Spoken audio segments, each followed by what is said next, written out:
Nos siguen llegando mensajes al 1169298042, 1169298042, o por Facebook, que es por donde nos escribió Laura Música Balaco o Bayaco, que nos dice: el mejor regalo, una fiesta sorpresa. Muy bueno el programa. A mí no me gustan las fiestas sorpresa. No digan señora, nos dijo. Bueno, joven. Disculpe, joven. Bueno. A mí no me gusta. A mí depende de qué tipo de fiesta. A mí no me gustan las fiestas sorpresa. Porque si yo vengo de mal humor y no quiero ver a nadie, sí, pero ahí le cambia el humor. No quiero. Está con nosotros Sebastián Napolitano, inaugurando el segmento 2019. Bienvenido. ¿Qué tal? Bueno, muchas gracias. Está el mito del tipo que la fiesta sorpresa lleva a una especie de malentendido. El tipo cae, por ejemplo, con un amante. Claro. Hace algo, no sé. O justo entra puteando a todos los que están ahí de invitados. Claro. Sí, es como una escena medio recurrente, ¿no? Sí, como que en las películas y eso lo Es que es probable que uno no venga con el humor, o venga con algún problema, o con algún conflicto que... Sí. Pero igual estamos pensando en la escena, la escena yankee, que el tipo entra a la casa, prende la luz y están todos ahí. ¿Y cómo sería la escena argentina? En Argentina nunca vi ese tipo de fiesta sorpresa. ¿Y cómo sería? Sí, en la casa. Y que lo llevan a algún lugar así medio de prepo, y si vamos allá, que no es en la casa, es en pero otro a mí lado. no me lográs sacar, ¿Eh? Yo no me agarro de la pared. Yo te digo, me rompí una pierna, ay, me duele, vas a tener que venir, ¿qué vas a hacer? Jodete. No, vamos, te llamé a vos. No, mi mamá me dijo que me joda, te digo, que no viene nadie. ¿Vos decís, Gonzalo, que es una idea importada de Estados Unidos, eso? No, digo como Halloween. La ejecución de esa idea. En la casa del tipo. Claro, con las luces apagadas. Sí, se entiende. Bueno, bienvenido de nuevo, Sebastián Napolitano. Bueno, muchas gracias al aire. Por darme este espacio. Otro año, juntos en esta cruzada. Hemos ampliado el staff de la mujer interior. Tenemos ahora alguien que se ocupa de la operación. Muy bien. Sí. Muy bien. Así que... Y estamos muy ansiosos por saber qué nos trae hoy. Tiene un grillete que le pusieron. Sí, claro. Sí, pero le gusta a él dice que está bien. Sí. Bien, ¿Y no viste el látigo todavía? No lo vi. ¿Qué nos trae para hoy? Bueno, yo lo mismo de siempre, ¿no? Voy a leer algo que tengo, que no está terminado, digamos. La idea que ustedes comenten, si quieren, digamos, escupirme o interrumpirme, hacer lo que ustedes quieran, lo van a hacer. Estuve leyendo en estas últimas semanas sobre Glenn Gould. Ajá. Que es un tema, digamos, interesante para mucha gente, porque se ha escrito mucho sobre Glenn Gould, pero es muy difícil no caer siempre en las mismas,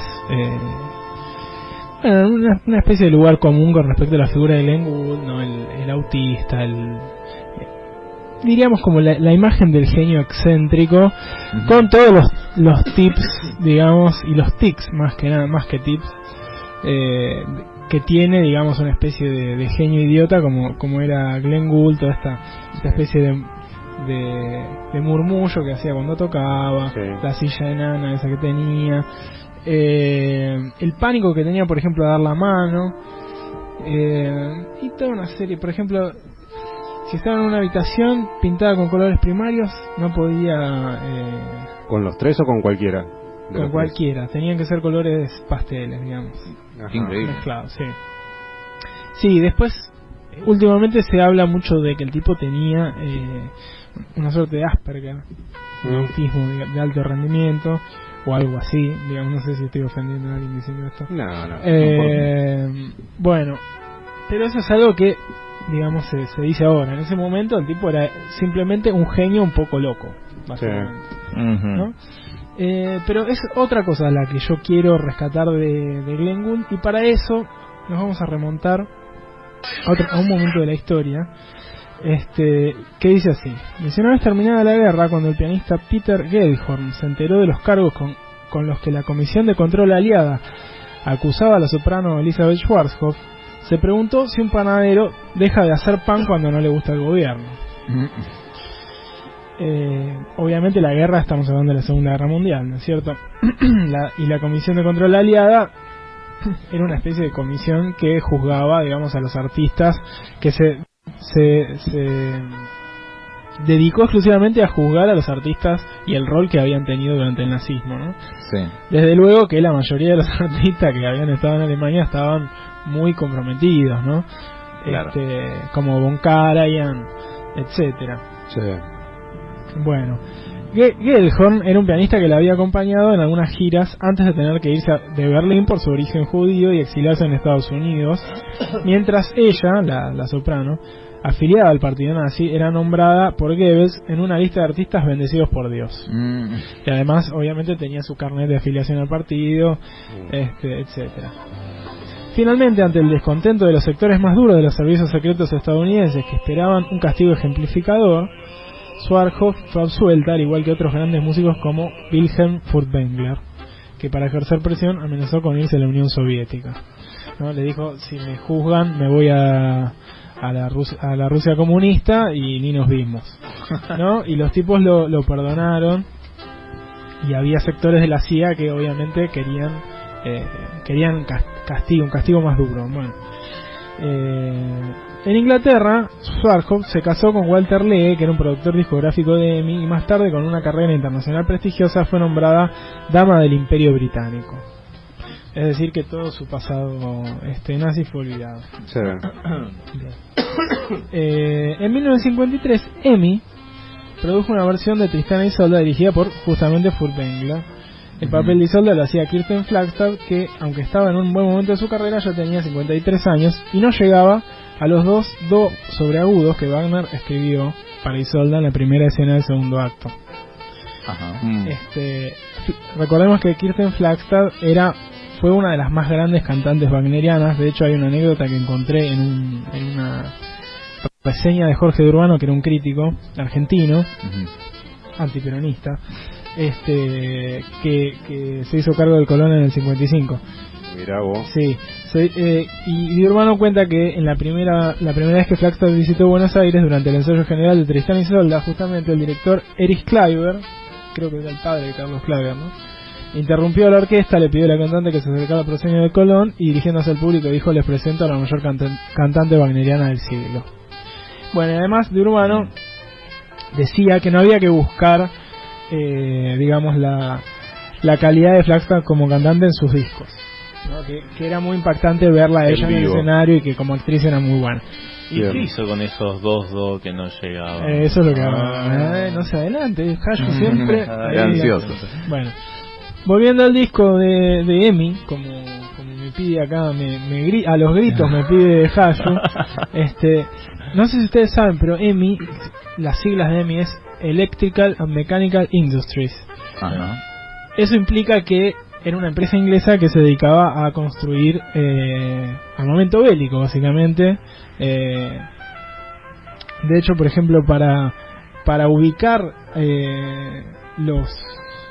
a los torpedos de los submarinos, sí, tenían una tecnología que después se usó para la tecnología estéreo, digamos, ¿no? Es decir, si ubicaban espacialmente de dónde venía el misil a través del sonido. A través del sonido, claro.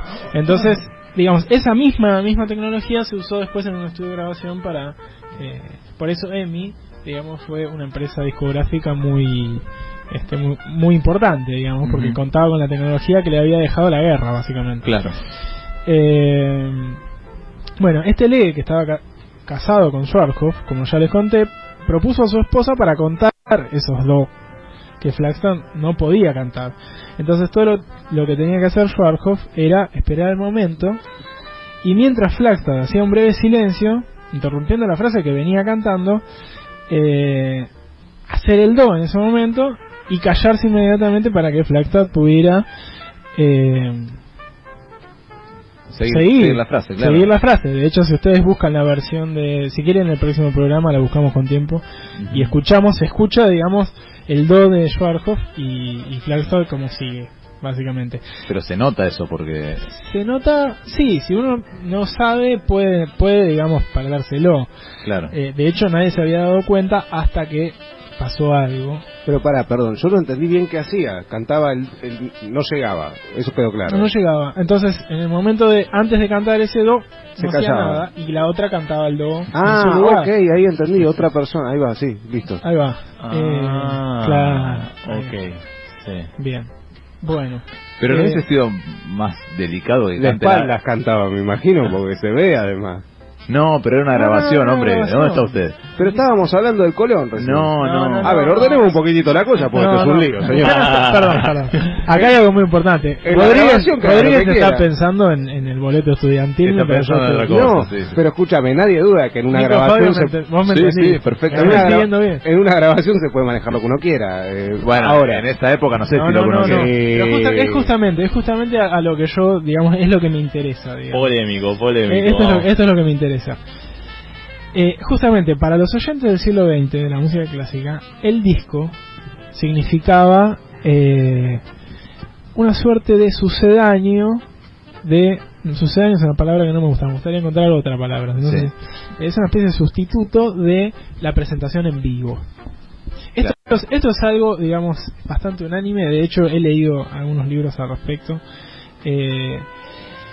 Es algo que es inexplicable, digamos, pero incluso hasta después de 1960, cuando los Beatles ya habían hecho Sgt. Pepper, ¿no? Digamos, y habían hecho música manipulando la grabación, para el oyente de la música académica, el disco, digamos, esa concepción del disco es muy fuerte. Tenía que guardar fidelidad con el vivo, digamos. Exactamente, y digamos, Claro. toda esta cosa de pinchar para los pianistas, para los cantantes de ópera, para los virtuosos en general, ¿no? Es una suerte de engaño.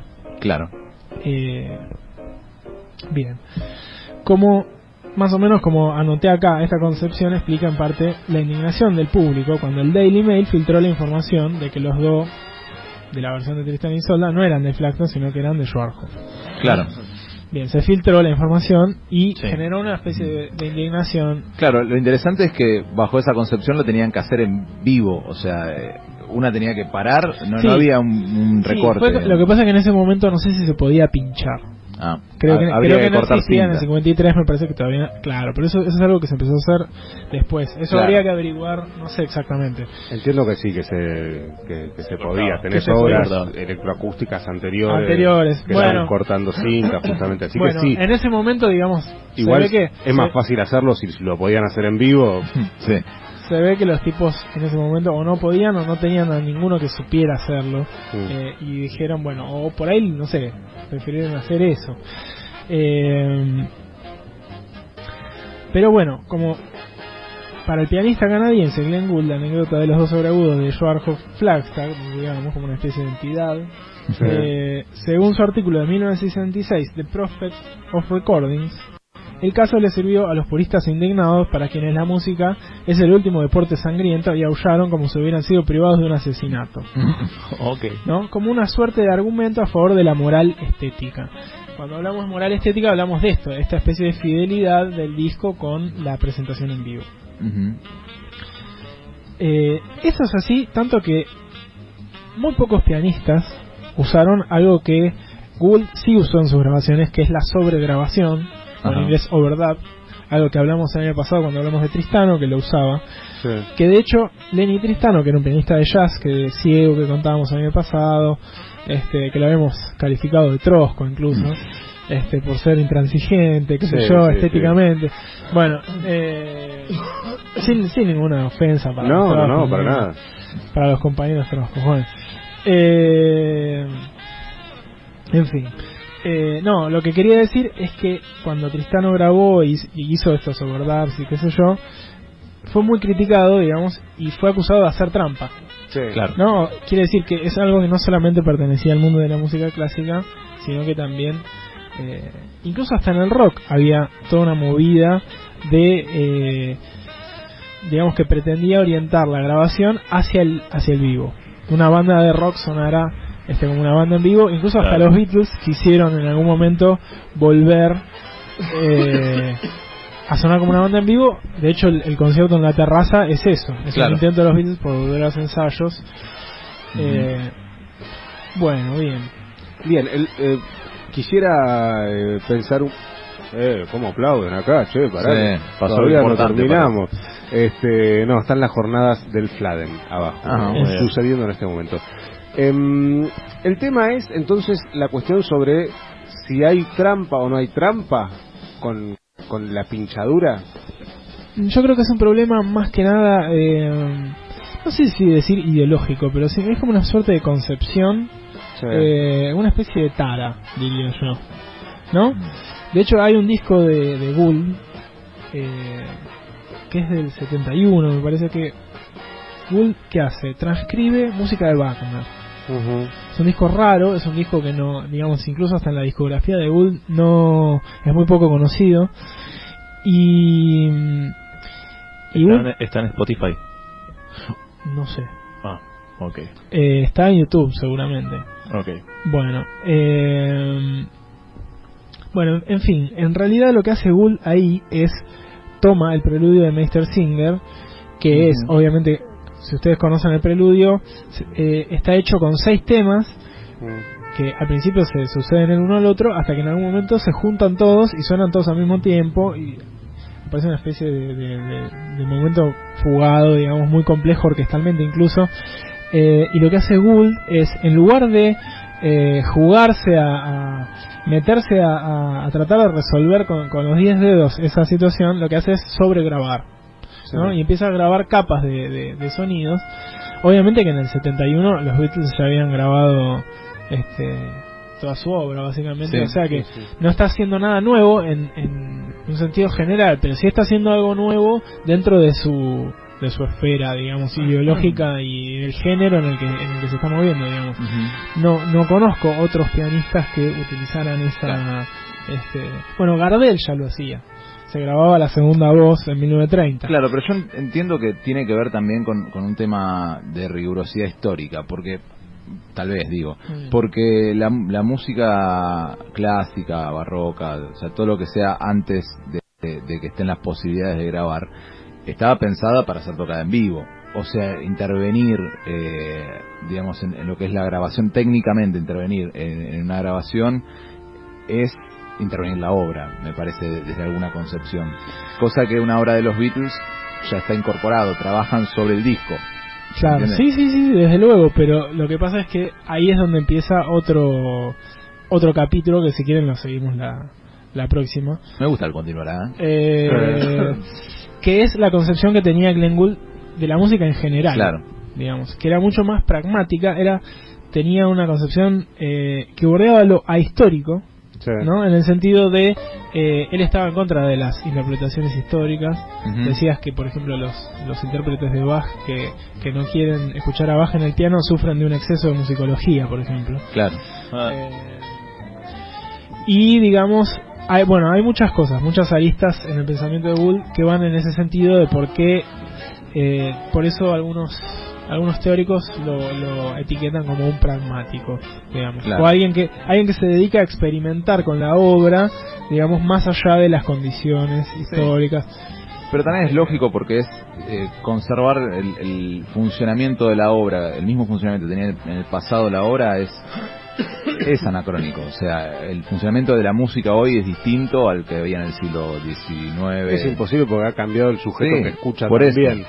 Pero lo interesante es cuando la discusión es sobre música y ya no sobre el fetiche de la máquina. Digamos, si apelo a la máquina o no apelo a la máquina para generar arte, digamos.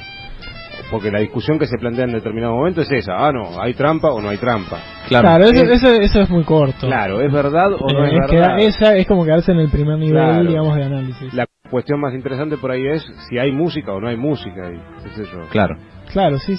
Igual, bueno, en realidad lo que pretende Gould es incorporar a las máquinas como parte del proceso creativo, algo que muy poca gente al menos en esa esfera, se dedicó a hacer. Y no solamente eso, sino que Gould dejó de dar conciertos. Si quieren, podemos hablar de eso la próxima Me parece próxima vez. Muy bien a mí.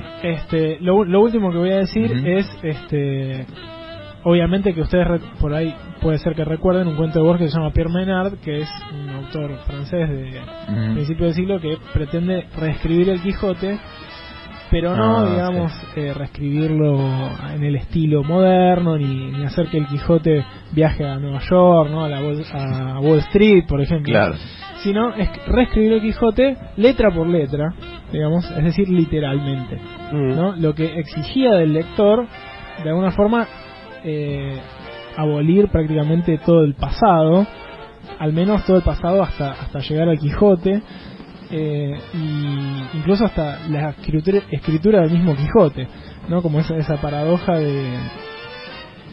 que se da en ese sentido, y en un momento Borges, con la ironía insólita del tipo, compara dos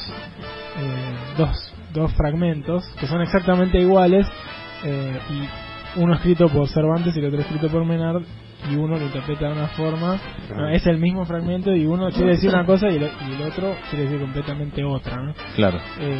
Porque obviamente una cosa escrita hace varios siglos quiere decir una cosa y otra, y la misma cosa dicha ahora es distinta. Claro. Es una suerte de burla a las vanguardias incluso también. Claro. Pero bueno, en eso andaba Gould.